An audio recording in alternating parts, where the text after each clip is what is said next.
Hello and welcome to American CME's training course on the ResQCPR system. I'm Jeff Lassers, firefighter, paramedic, and EMS instructor.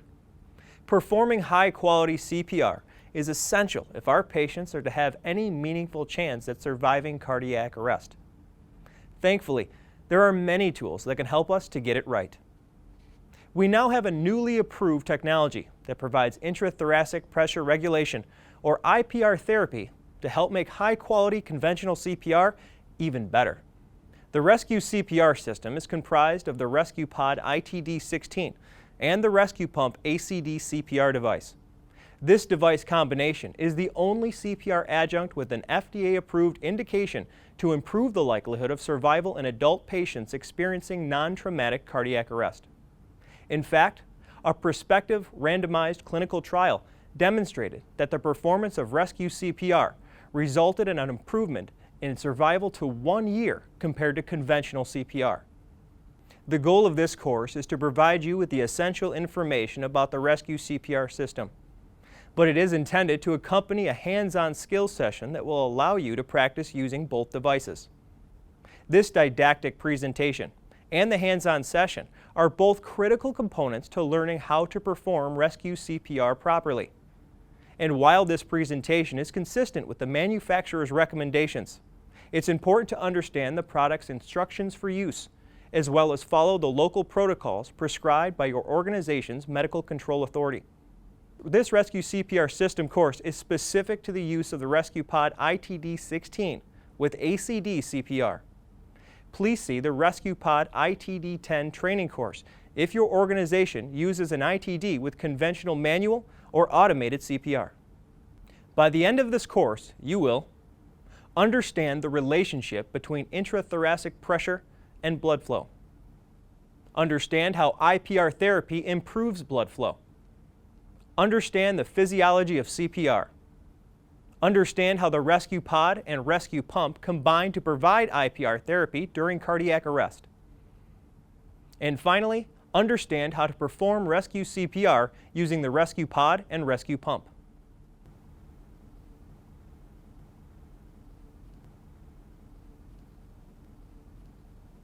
It's essential to understand the vital interactions between the respiratory and circulatory systems, because the body regulates pressure inside the chest in order to influence blood flow and perfusion. As blood travels through the circulatory system, perfusion takes place. Perfusion means that blood is flowing to the tissues to deliver oxygen and nutrients to the cells. This circulation also picks up waste products, such as lactic acid and carbon dioxide, for elimination from the body. All organs of the body need adequate perfusion in order to function properly. The body continually regulates circulation by using positive and negative pressures inside the thoracic cavity. Let's look at how intrathoracic pressure regulation helps to maintain this equilibrium. When a healthy person inhales, the diaphragm moves down and the chest wall moves out. This chest expansion creates a vacuum, or negative pressure, that draws air into the lungs and pulls blood back to the heart. This vacuum also slightly lowers intracranial pressure, or ICP. Reducing ICP lowers the resistance to forward blood flow and improves perfusion to the brain. As a person exhales, the diaphragm moves up and the chest wall moves in. This creates a positive pressure that forces air out. However, this positive intrathoracic pressure also inhibits blood flow back to the heart and slightly raises ICP. When we exert ourselves, metabolic needs change, and the body regulates intrathoracic pressure to meet the increased demands. To compensate, we breathe harder, faster, and deeper, enhancing the vacuum in the chest. This pulls more air into the lungs, more blood back to the heart, and lowers ICP. The net result is improved organ blood flow. This compensation also occurs during shock. As tissue perfusion drops, the body attempts to maintain blood flow by increasing the respiratory and heart rates, and by constricting peripheral blood vessels. But if the cause of the shock is not reversed, the body eventually loses its ability to compensate. The blood pressure falls and perfusion is compromised. Intrathoracic pressure regulation, or IPR therapy, is used to enhance negative intrathoracic pressure to help the body help itself in states of shock and cardiac arrest. Studies show that IPR therapy does this by providing a slight amount of therapeutic resistance to the influx of air. This enhanced vacuum pulls more blood back to the chest and heart, increasing preload and cardiac output. It also lowers ICP, making it easier to circulate blood to the brain. Think of IPR therapy as the opposite of CPAP, which delivers positive pressure to patients with congestive heart failure in order to drive fluids out of the lungs and lower blood pressure. In summary, IPR therapy provides an innovative way for the body to leverage its own natural physiology in order to provide perfusion on demand in states of shock and cardiac arrest.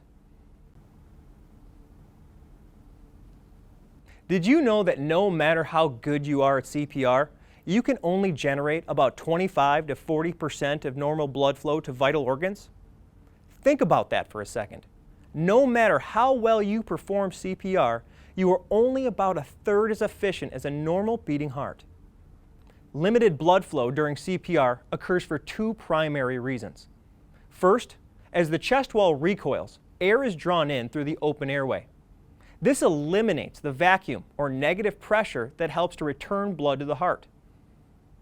Second, many healthcare providers do not perform high-quality CPR, and these errors compromise blood flow. Let's begin by talking about the first reason. During CPR, blood is circulated forward by two mechanisms.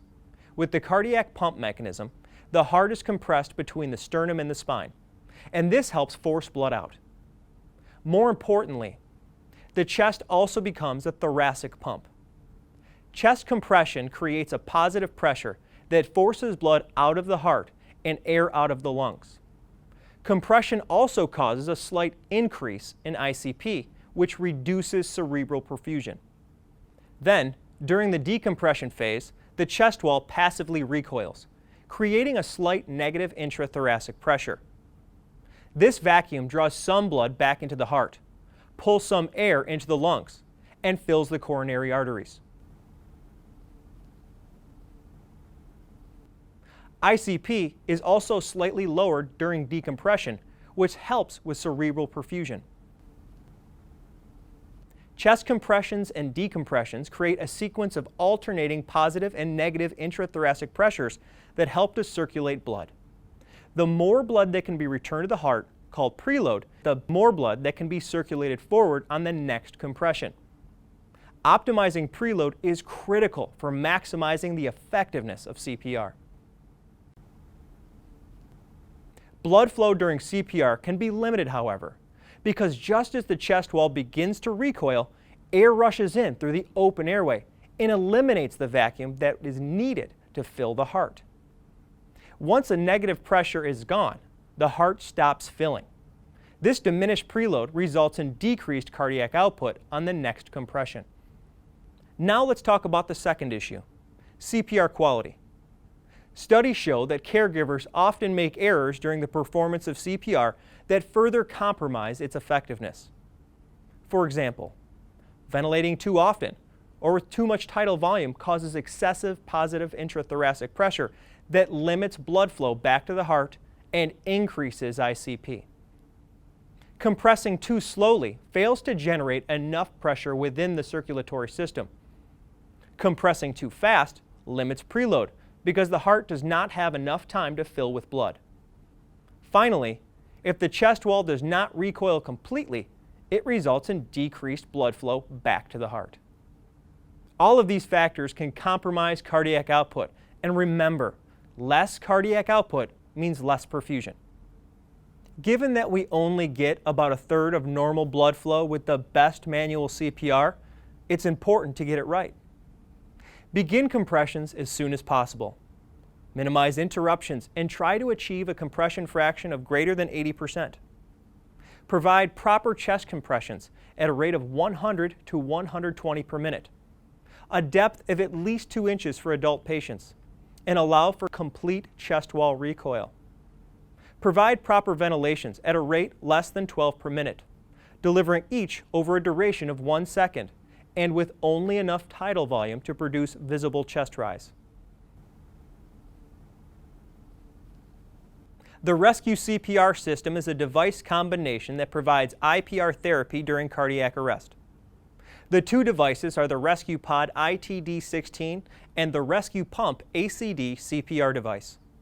We'll review what each device does individually, and then we'll talk about the synergy of using them together to produce better hemodynamic effects and increase the likelihood of survival.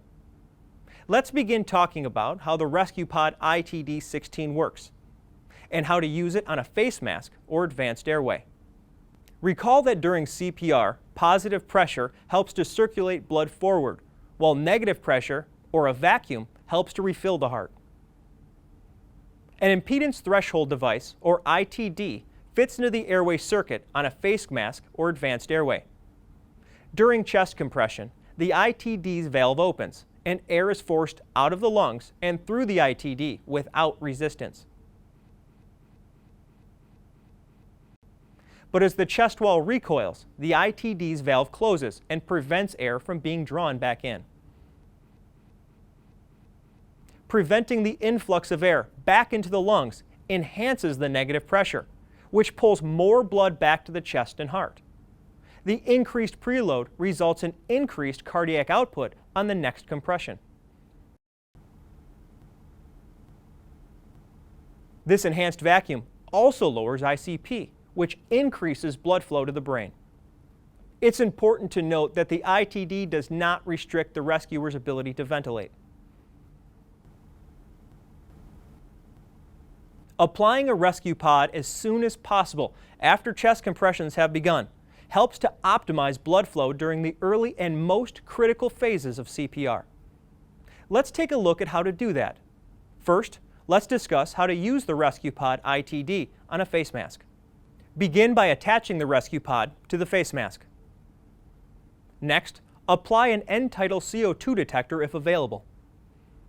Then, attach the ventilation source, such as a bag valve mask, to the top of the circuit. Once the circuit is prepared, spread the cushions and position the mask over the patient's nose and mouth. Use a two-handed technique to ensure a good seal against the patient's face. A good face mask seal is critical for providing IPR therapy during BLS airway management. Using a head strap may help to maintain an airtight seal. Next, open the patient's airway, being careful to lift the jaw to the face mask. Then, begin providing ventilations at the recommended compression to ventilation ratio. Ideally, the person at the airway maintains the face mask seal using two hands, while another rescuer provides ventilations. Ventilate over 1 second, and with only enough tidal volume to achieve chest rise. Excessive ventilation has been shown to decrease the ITD's ability to enhance negative pressure and blood flow. Now let's discuss how to use the ResQPOD ITD-16 on an advanced airway, such as an ET tube or supraglottic airway device. Once an advanced airway has been placed, confirm tube placement and secure it using a commercial tube restraint. Then, attach the ResQPOD to the airway device. Next, apply an end-tidal CO2 detector if available. After that, attach the BVM. Now, turn on the timing assist lights, which flash 10 times per minute. Each time the lights flash, provide one ventilation. Remember, ventilate over 1 second and with only enough tidal volume to achieve chest rise. If the ResQPOD fills with secretions, remove it from the circuit and use the ventilation source to clear it. The ResQPOD ITD is for single patient use only and should be disposed of properly after it has been used. In summary, the ResQPOD provides IPR therapy by preventing the influx of air back into the lungs, which enhances the negative pressure in the chest during CPR. This vacuum pulls more blood back to the chest and heart, resulting in increased preload and cardiac output on the next compression. This enhanced vacuum also lowers ICP, making it easier to get blood flow to the brain. As we mentioned, the ResQCPR system is a device combination that provides IPR therapy during cardiac arrest. You've just learned about the ResQPOD ITD-16. Now let's cover how the ResQPump works and how to use it to perform active compression decompression, or ACD CPR. Compressions and decompressions are both critical phases for optimizing blood flow during CPR.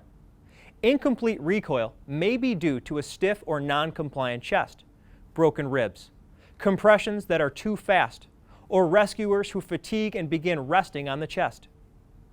If the chest wall does not recoil completely, it results in decreased blood flow back to the heart. The rescue pump is intended to address this problem by promoting complete and active recoil of the chest. It allows the rescuer to actively compress and then actively decompress or lift the chest during CPR. The rescue pump is the only FDA-approved device that allows the rescuer to perform ACD CPR with a lifting force of 10 kilograms. The rescue pump is comprised of a suction cup and handle. A force gauge guides compression and lifting forces. The green area indicates compression forces, and the purple area indicates lifting forces. The bottom of the red arrow indicates the amount of force being applied. Here we see the red arrow at 0, indicating that no compression or lifting force is being applied. An audible two-tone metronome is available to help guide the compression rate. Push the button once to turn it on, and once more to turn it off. The compression rate for ResQCPR is 80 per minute. This rate is a little slower than what is recommended for manual CPR in order to allow more filling time for the enhanced preload. Because 80 per minute is slower than what you're used to, it's important to use the metronome to help achieve the proper rate. To perform ACD CPR, first assure the patient's clothing is removed from the chest. Next, place the suction cup in the middle of the chest, making sure the lip of the suction cup is above the xiphoid process. Make sure that defibrillation pads do not interfere with placement. Then, get into position. The correct body position for ACD CPR is the same as for manual CPR. Your shoulders should be directly over the sternum, with your arms straight. Because you will be a little higher above the patient, shorter rescuers may benefit from elevating their knees on padding. Bend at your waist and use your entire upper body to compress. Use enough force to achieve the proper depth, and then note how much force is required to achieve this depth. Just as with manual CPR, the amount of force will vary for each patient depending on how compliant their chest is. For reference, the amount of force needed to compress an adult's chest 2 inches is approximately 30 kilograms for a soft or supple chest, 30 to 40 kilograms for a chest of average compliance, and 40 to 50 kilograms for a stiff chest. For this patient, 40 kilograms is being applied to achieve a 2-inch compression depth. For most patients, 40 kilograms will be sufficient to achieve a 2-inch compression depth. To decompress, once again, use your entire upper body and lift with enough force to actively re-expand the chest to minus 10 kilograms on the force gauge. It is not necessary to lift more than that. This is what the force gauge looks like with 10 kilograms of lift being applied. While you're learning ACD CPR, begin by compressing and lifting slowly to make sure your body position is correct and to get a feel for the proper compression and lifting forces. Once you feel comfortable with that, then you can begin to increase your speed. Ultimately, the goal is to compress and lift 80 times per minute. Once you have your technique down, turn on the metronome. Compress on one tone and lift on the next. An easy way to get coordinated with the tones is to think push, lift, push, lift, push, lift, with each alternating tone. Here's what proper ACD CPR should look like. Now here's a few tips to keep in mind as you learn ACD CPR. First, don't grip the handle harder than necessary.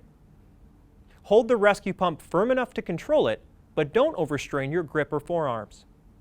Second, the tendency is to compress faster than you have to.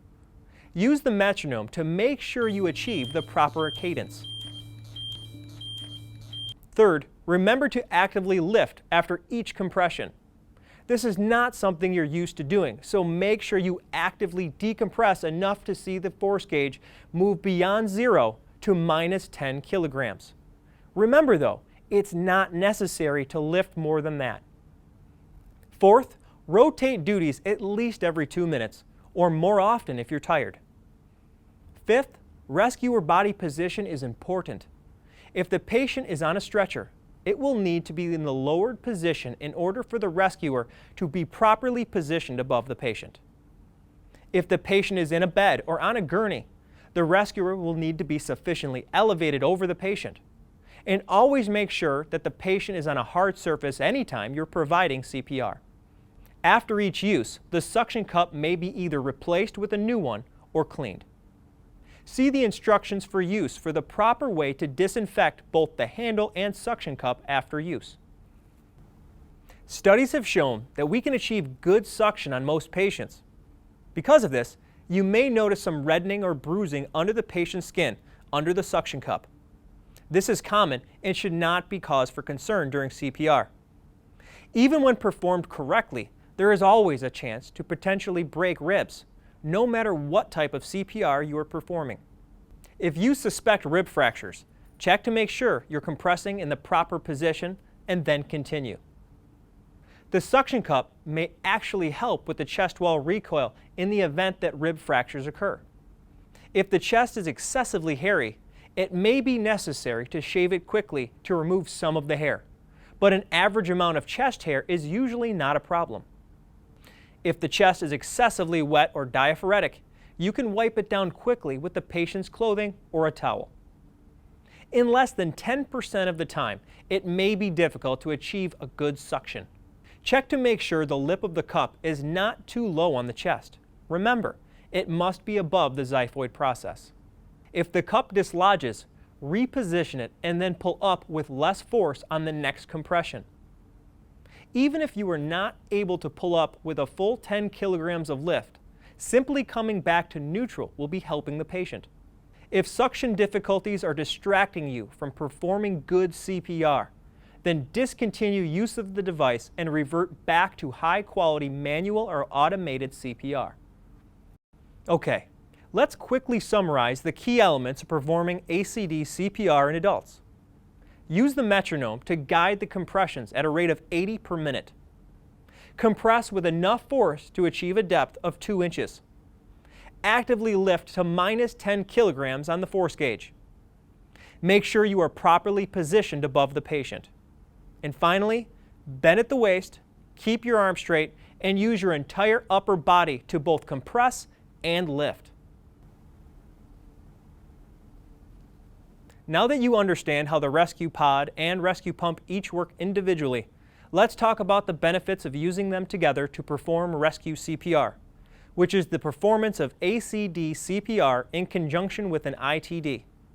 This device combination provides IPR therapy to maximize vital organ blood flow and provide perfusion on demand during cardiac arrest. In the United States, the ResQCPR system is the only CPR device combination that has an FDA-approved indication for improving the likelihood of survival in adult patients in non-traumatic cardiac arrest. And the ResQPump is the only FDA-approved device that allows the performance of ACD CPR with 10 kilograms of active decompression. There are no contraindications to its use, but please refer to the instructions for use to make sure you understand the warnings and precautions. Here's how ResQCPR works. Recall that during conventional CPR, positive pressure generated during compression circulates blood forward, while the negative pressure, or vacuum, created during decompression refills the heart. Optimizing preload is critical for maximizing the effectiveness of CPR. ACD CPR is performed using the ResQPump, which adheres to the chest and is compressed to the same depth as in manual CPR. Each active compression circulates blood forward, forces air out, and slightly increases ICP. During decompression, instead of relying on the chest to passively recoil, the rescuer uses the ResQPump to actively lift the chest wall with up to 10 kilograms of force. This optimizes chest wall re-expansion, creating the critical vacuum that refills the heart with blood, draws air in, and slightly lowers ICP. ACD-CPR does a good job of actively compressing and re-expanding the chest, but an open airway limits the vacuum that can form. The result is that negative intrathoracic pressures with ACD-CPR alone may be similar to what occurs with conventional CPR. Adding an ITD to ACD-CPR prevents the influx of air during the active decompression phase. This significantly enhances the vacuum, resulting in both improved blood flow back to the heart and significantly lowered ICP, which again enhances blood flow to the brain. These devices work together synergistically to create better blood flow than either device used alone. The ResQPOD regulates air movement to enhance the negative pressure, while the ResQPump actively re-expands the chest and further optimizes the hemodynamic effects.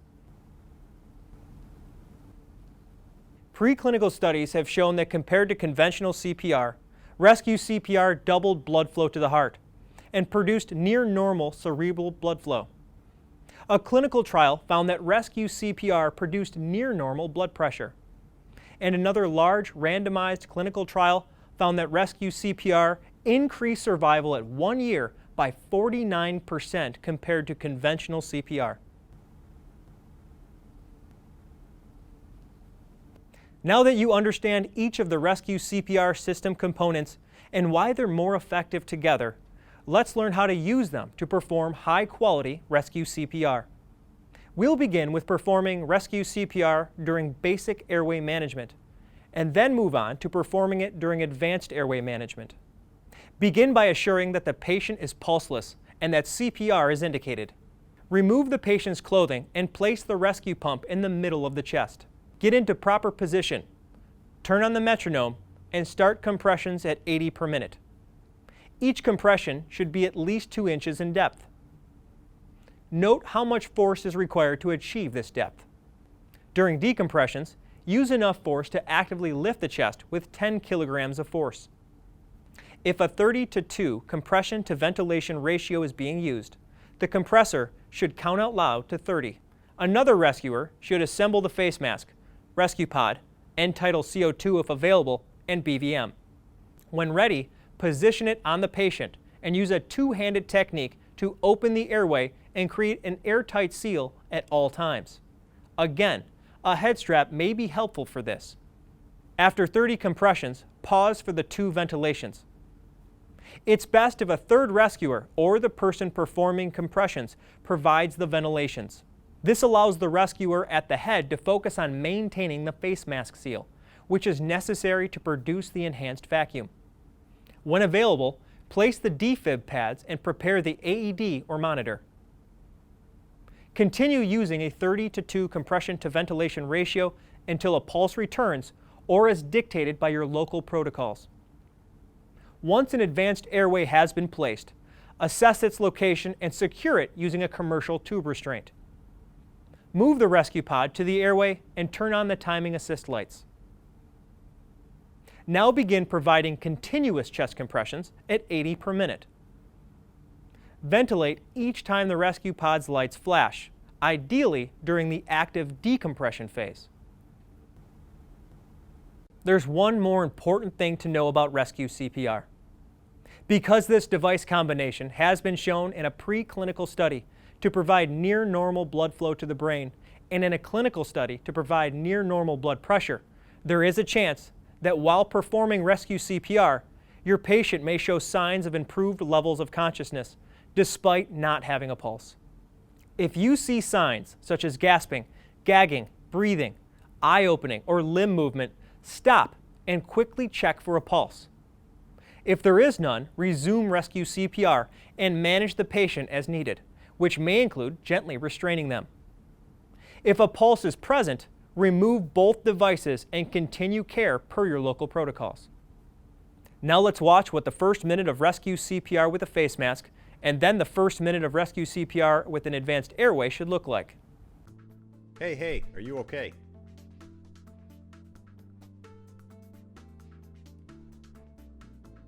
No pulse. Starting CPR. 1, 2, 3, 4, 5, 6, 7, 8, 9, 10, 11, 12, 13, 14, 15, 16, 17, 18, 19, 20, 21, 22, 23, 24, 25, 26, 27, 28, 29, 30.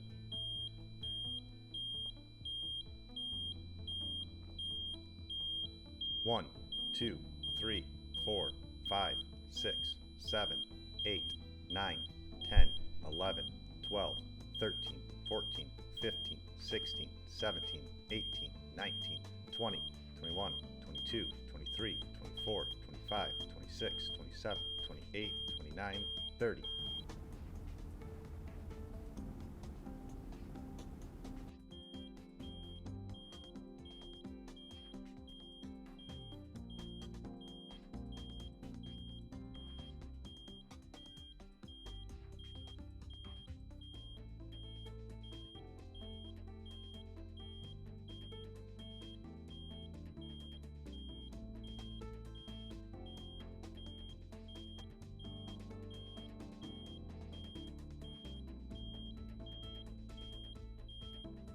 Remember to keep these important points in mind when performing high-quality ResQCPR. Compress to at least 2 inches and note the force required to achieve this depth. Actively decompress, lifting to -10 kilograms. Use the metronome to guide compressions at a rate of 80 per minute. Apply the ResQPOD early to deliver the hemodynamic benefits of IPR therapy as soon as possible. Ventilate over 1 second and with only enough tidal volume to achieve visible chest rise. During basic airway management, maintain an airtight face mask seal throughout compressions and ventilations. Rotate duties at least every 2 minutes to avoid fatigue. When a pulse returns, remove both devices immediately. And finally, if the patient rearrests, replace both devices.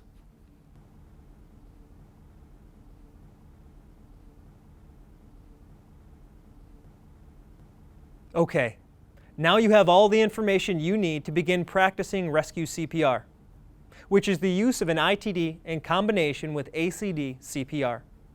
Because the psychomotor skills are a little different from manual CPR, it's important to practice frequently. Make sure you train with these devices regularly so that you're ready to be effective when it counts. Finally, there are 2 more essential activities that should be a part of your efforts to improve survival from cardiac arrest. The first includes debriefing after every cardiac arrest call to review what went right and identify what could be improved upon. Second, collect data. It's pretty hard to get better if you don't know where you're starting from. Zoll Technologies are focused on advancing resuscitation today by providing IPR therapy and real CPR help technology. For more information on any component you've seen during this program, please visit zoll.com. Thanks for watching and have a great day.